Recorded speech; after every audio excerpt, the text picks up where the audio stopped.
નમસ્કાર મિત્રો, સ્વાગત છે તમારું મારી YouTube ચેનલ ગુરુજી ઓનલાઈનમાં. જો મિત્રો ચેનલ પર તમે નવા હોય તો ચેનલને સબસ્ક્રાઇબ કરો, લાઈક કરો અને તમારા મિત્રો સાથે શેર કરો, જેથી આવનાર એજ્યુકેશનને લગતા તમામ વિડીયો તમને સમયસર જોવા મળી રહે.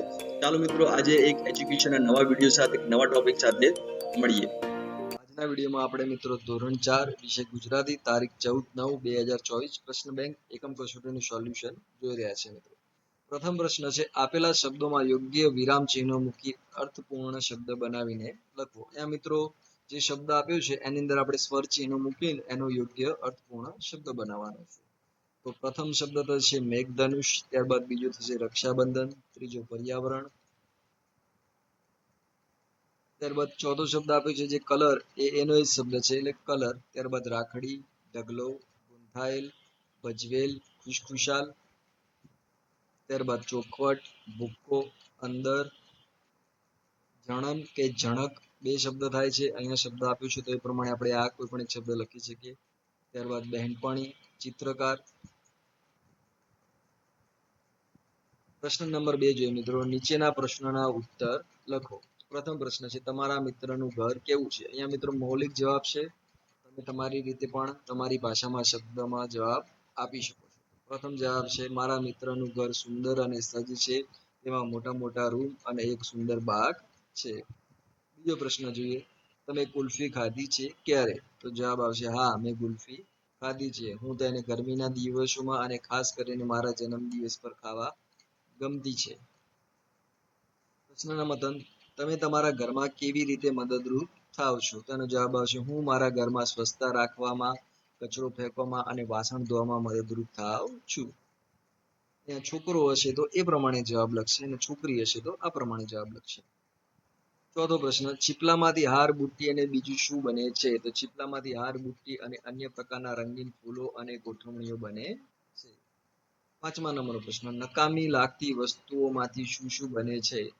જવાબ આવશે નકામી લાગતી વસ્તુઓમાંથી પુનઃ વપરાશ માટે ઉપયોગી વસ્તુઓ અને કળાની વસ્તુઓ બને છે, જેમ કે બોટલ, કાગળ અને પ્લાસ્ટિકના બાટલા.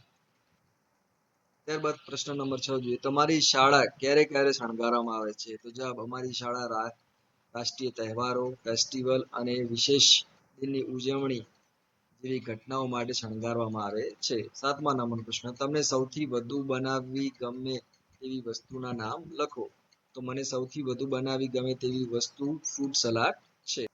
આઠમા નંબરનો પ્રશ્ન, સિંહે બકરીના બચ્ચાને કેમ છોડી દીધું?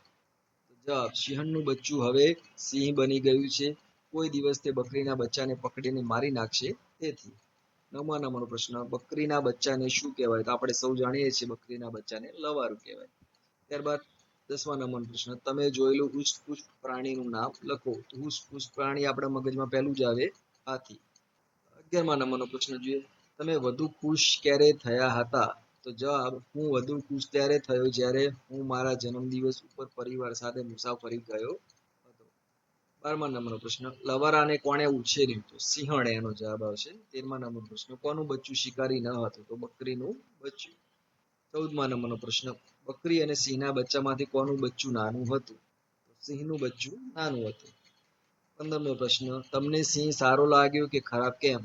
તો જવાબ સારો, કારણ કે તેણે બકરીના બચ્ચાને મારી નાખ્યું નહીં. પ્રશ્ન નંબર 3, સંવાદ પૂર્ણ કરો. અહીંયા મિત્રો તમે તમારી ભાષામાં અહીંયા એક સંવાદ આપેલો છે એ તમારી રીતે તમારે પૂરો કરવાનો છે. તો વિભાગ 1 જોઈએ. તમે જોઈ શકો છો કે સુરેશ અને પ્રિતેશ વચ્ચે સંવાદ આપેલો છે, ક્રિકેટ મેચના આયોજન વિશે વાત કરેલી છે. તમે પ્રિતેશની જગ્યા હોય તો તમે કેવી રીતે સામે સંવાદ કરો એ આપણે લખવાનું છે. તો અહીંયા નીચે એના જવાબ આપેલા છે, આપણે જોઈ લઈએ. જવાબ, સુરેશ, અમે ક્રિકેટ મેચનું આયોજન કરી રહ્યા છીએ. પ્રિતેશ, સારી વાત છે, તે માટે આપણે કોઈ સ્થળ નક્કી કર્યું છે? સુરેશ, રજાના દિવસે. પ્રિતેશ, તો કઈ સમય શરૂ થશે? સુરેશ, હું તો સ્ટમ્પ લેતો આવીશ. પ્રિતેશ, હું બેટ અને બોલ લાવું. સુરેશ, પણ મોજા અને હેલ્મેટ કોણ લાવશે? તો પ્રિતેશ બોલે છે, મોજા અને હેલ્મેટ માટે હું મારી ટીમને પૂછું. સુરેશ, તો તું એને કહી દેજે. પ્રિતેશ, ની વાતો કરો છો, તે પોતાના રમતના સાધનો લાવશે. સુરેશ, તો ચાલો આપણે રવિવારે મળીશું. એ જ રીતે વિભાગ 2 છે મિત્રો, એના જવાબો પણ નીચે આપેલા છે. પત્રકાર, અભિનંદન ઋત્વા. આભાર, હું ખૂબ જ ખુશ છું. પત્રકાર: રેસ જીતવા પછી તમને કેવું લાગે છે? ઋત્વા: એકદમ સરસ, મને મારા વિજય પર ખૂબ જ ગર્વ છે. પત્રકાર: તમારી ઉંમર કેટલી છે? ઋત્વા: હું 12 વર્ષની છું. ખરેખર હું બીજા બધા સ્પર્ધકો કરતા ખૂબ નાની છું. પત્રકાર: રેસ જીતવામાં તમને કોની કોની મદદ મળી? ઋત્વા કહે છે, મને મારા કોચ અને મારા પરિવારની વિશેષ મદદ મળી.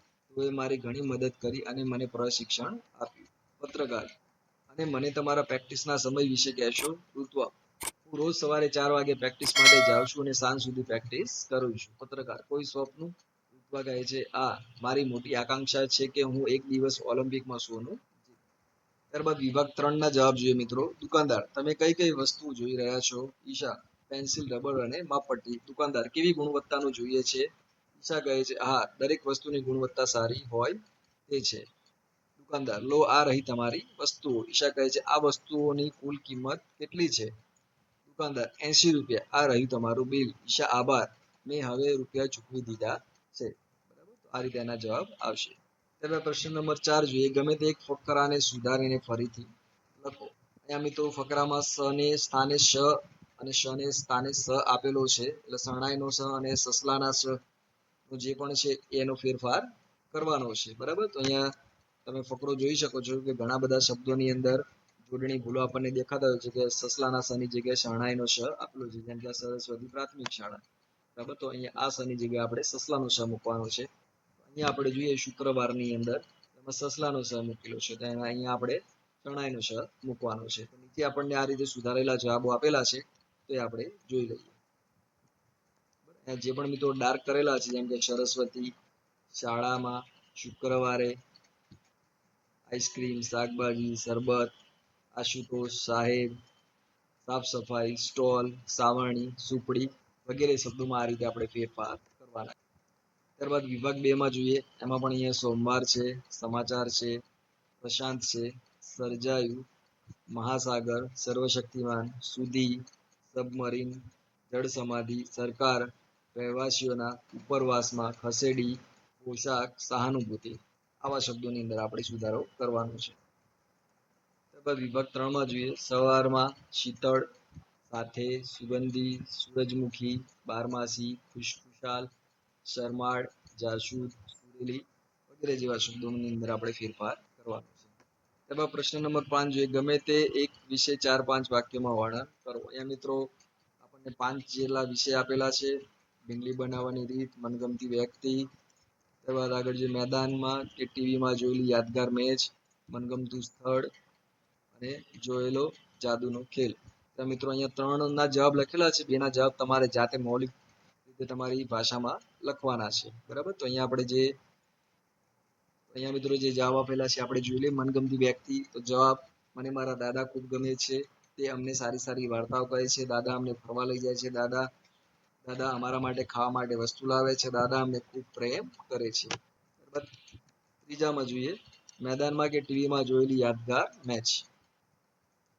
તો મેચની વાત કરીએ તો મિત્રો સૌપ્રથમ આપણે ભારત પાકિસ્તાનની મેચ ખૂબ રસપ્રદ હોય છે, તો એના વિશે જ લખીએ. એક દિવસ અમે ભારત પાકિસ્તાનની મેચ જોવા બેસ્યા હતા. અમારું આખું ઘર લોકોથી ભરાઈ ગયું હતું. મેચ ખૂબ જ રસપ્રદ બની હતી. મેચમાં કોણ જીતશે તે નક્કી ન હતું. છેલ્લે ઓવરમાં ભારતે શાનદાર જીત મેળવી. ચોથા નંબરનું જે મનગમતું સ્થળ, તો મને કાંકરિયા તળાવ જવું ખૂબ ગમે છે. અમે રજાઓમાં પૂરા પરિવાર સાથે ત્યાં ફરવા જઈએ છીએ. ત્યાં પ્રાણી સંગ્રહાલય પણ છે. ત્યાં ઘણી બધી રાઇડ્સ પણ હોય છે. ત્યાં બોટિંગ કરવાની પણ ખૂબ મજા આવે છે. ત્યારબાદ મિત્રો અહીંયા આપણે કહીએ પ્રમાણે આગળ ફર્સ્ટ નંબરનું અને 5મા નંબરનું જોયેલો જાદુ ને ઢીંગલી બનાવવાની રીત તમે જાતે લખવાનો પ્રયત્ન કરજો.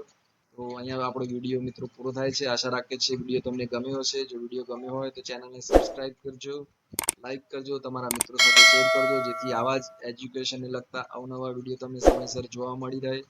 મળીએ ફરી એક નવા વિડીયોમાં. ત્યાં સુધી આવજો.